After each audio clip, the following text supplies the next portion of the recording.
you Yeah, sound, I'll talk to you. you know, about right. that. Because I like to deal with fact-based research, you know, so that I can maintain credibility. All right?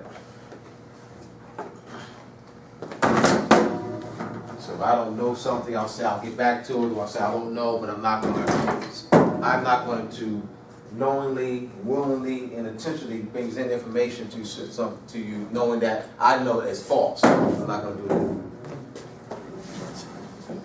Yeah. All right. So Tom Wolfe is the substitute bay. That is his position of the Moorish province.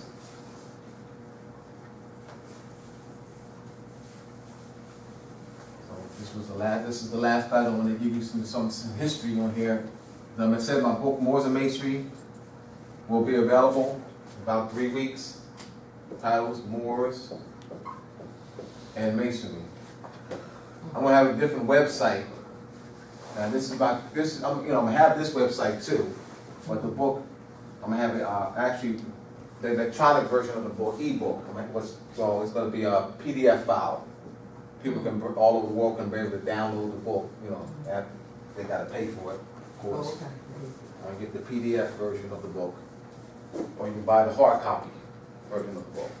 The hard copy version of the book is $50. I haven't put a price yet for the PDF. Josh has to create the website I'm going to create a new website, just one page where people can go access the book on a different website.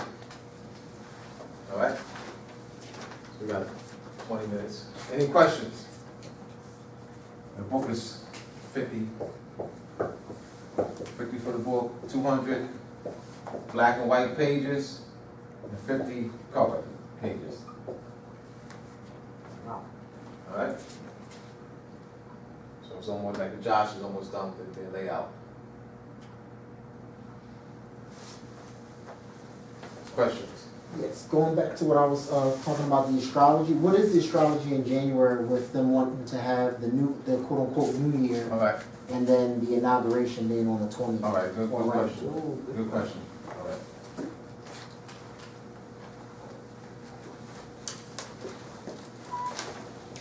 Good question.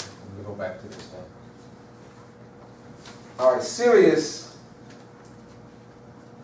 is the key to this. Now, Sirius, the dog star, and the reason why it's called the dog star because it sits in the constellation of Canis Major. Now, Sirius is, if you're not dealing with the helical rising Sirius, the Sirius is rising in the sky, you know, after December 24th.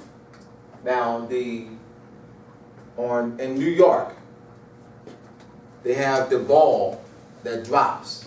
Was actually symbolic of Sirius, the dog star. 10, 9, 8, 7, 6, 5, 4, 3, 2, 1. Now what occurs on January 1st, it's two things now.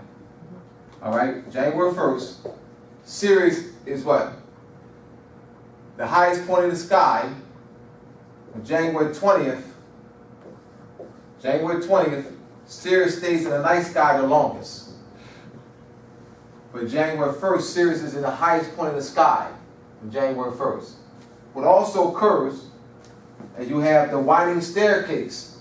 In Masonry, they call it the winding staircase. In the winding staircase, you have your 3, 5, 7, your 1, that's Sirius. The 3, 5, 7, those are 3 sets of steps. You have Orion, which is a constellation of 3 stars. Taurus, a constellation of 5 stars. And Pleiades, a constellation, Pleiades, right? No, that's not it. Yeah, but that's it. Yeah, Pleiades. So there's a constellation of 7 stars. So this is called this Great Celestial Conjunction. Now this Great Celestial Conjunction can be seen in this northern hemisphere on January 1st. On July July 4th, this celestial conjunction, which is actually helical rising, July 4th, the Egyptian New Year, the helical rising of Sirius, where the sun and Sirius are 7 degrees conjunction, and they're both rising at the same time. After Sirius is in the duat or behind the sun, Sirius is a period of in the duat or behind the sun for a period of 70 years, 7 days, 70 days, and rises on July 4th with the sun. This celestial conjunction of Orion, Taurus, and Pleiades can be seen in Egypt on July 4th. So they're celebrating still Tadiyul. So then January 1st is Tadiyul because the celestial conjunction, that's what they're celebrating. So it's not, the New Year concept is that this celestial, all right, the helical rising in Egypt is July 4th here, right? Now this celestial conjunction, what they're actually celebrating is this here. And Sirius also being in the highest point of the sky. And so that star on the Christmas tree represents Sirius, the dog star. And the Christmas tree is the axis munda, the world's axis. And this is worldwide, family. There are, I got you. There are several places throughout Europe, several sites throughout Europe that are aligned with the helical rising of Sirius. France, the Shore, you have Eiffel Tower, and several other sites that are aligned with the helical rising of Sirius. And I have to get that in my head here. I have it written down. Several sites that are aligned with the helical rising of Sirius. So this is huge. They have preserved this. This is masonry. This is religion. It's all folklore. This is actually our science that they're preserving. All right. Now, let's talk about Santa Claus and the sleigh. The sleigh is the Big Dipper. Okay.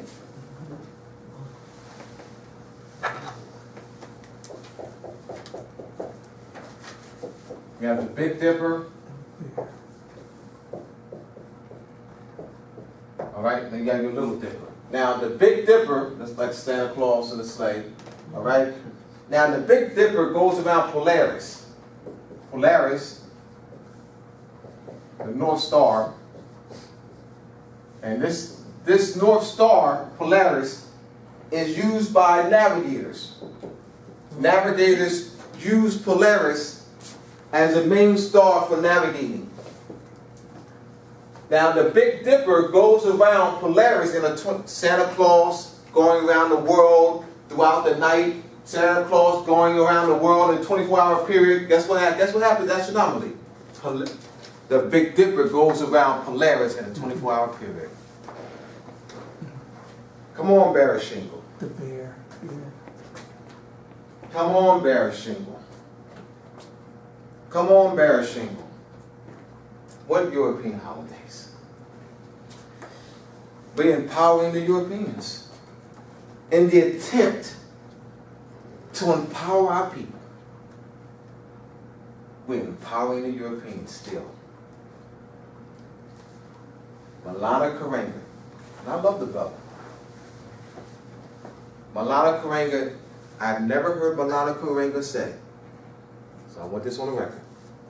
I never heard Malana Karenga say that he developed Kwanzaa as a substitute for Christmas.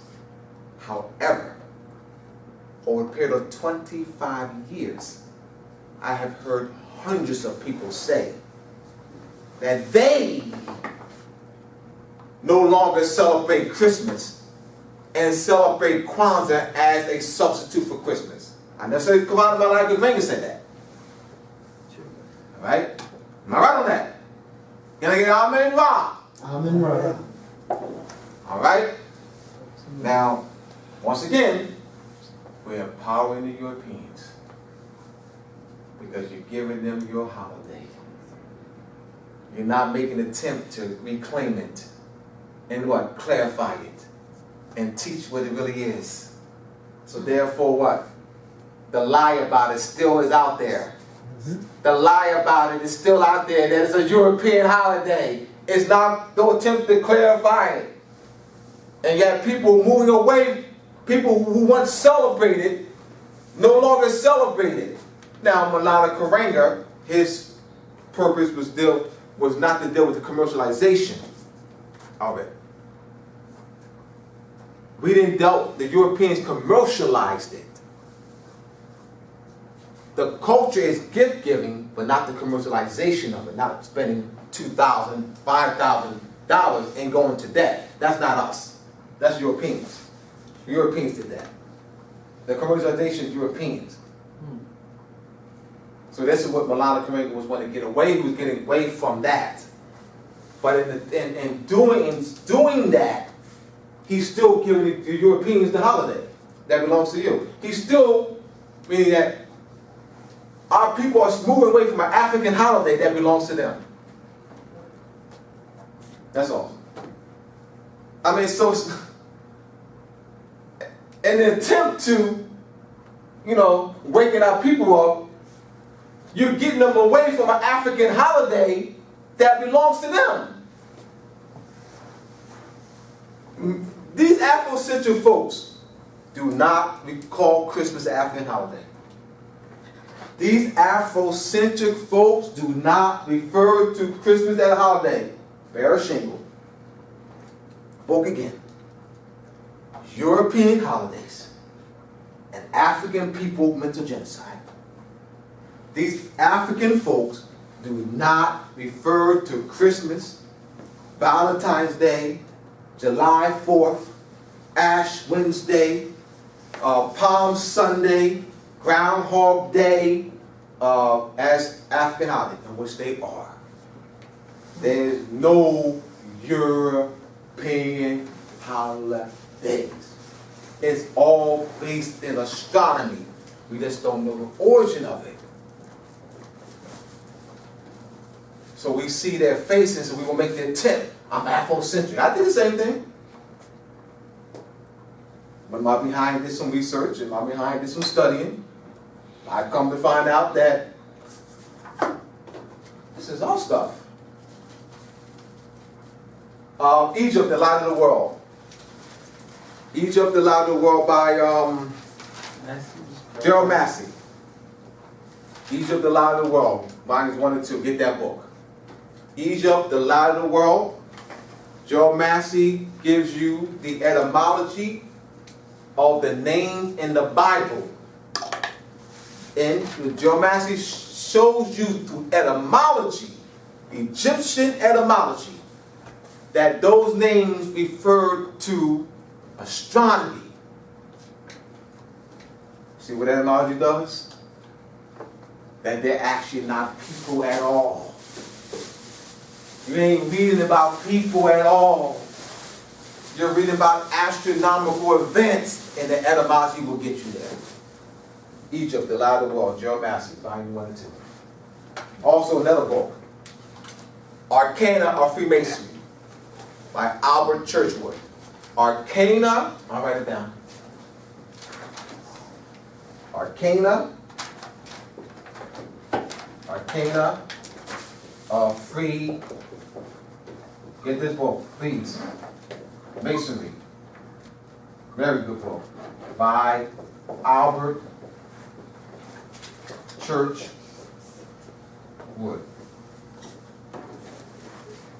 Churchward.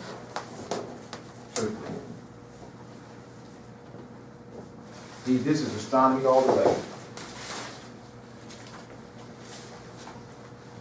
He shows in one of the pages, he shows in Mexico, he has a picture in one of the chapters. We has in Mexico the dying on the cross, having an image on the dying on the cross, being nailed to the cross, showing where that concept came from. So we don't know the family. I love my brothers and sisters. These African scholars. It seems to me Europeans write these books. Books written by very few African scholars are on the science. I mean, you would have to, what's his name, the one who teaches at Howard? Howard University. Henry Gates. No, not Henry Gates, not him. Oh, you talking about from Africa? I know you're talking about, Not Cornell West. No. Howard University, that's Princeton, he's at Princeton. African Genesis. I can't remember. Google African Genesis, please. Because I still get his name. African Genesis. He teaches Howard. Yes. He teaches at Howard University. He deals with the sciences. He's one of the few. He's one of the few African scholars that deal with the sciences.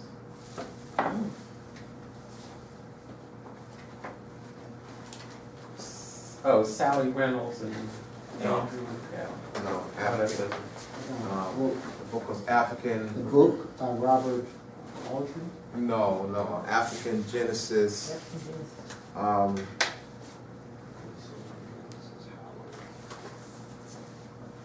There's a few books here. Leo Frobius.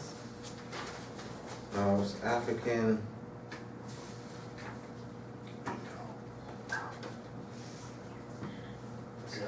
That's in 5 minutes. Andrew Challenger or There's a couple books with that name. Sally Roaring. Yeah. There's a few books with that name. I know. And it's not the full title.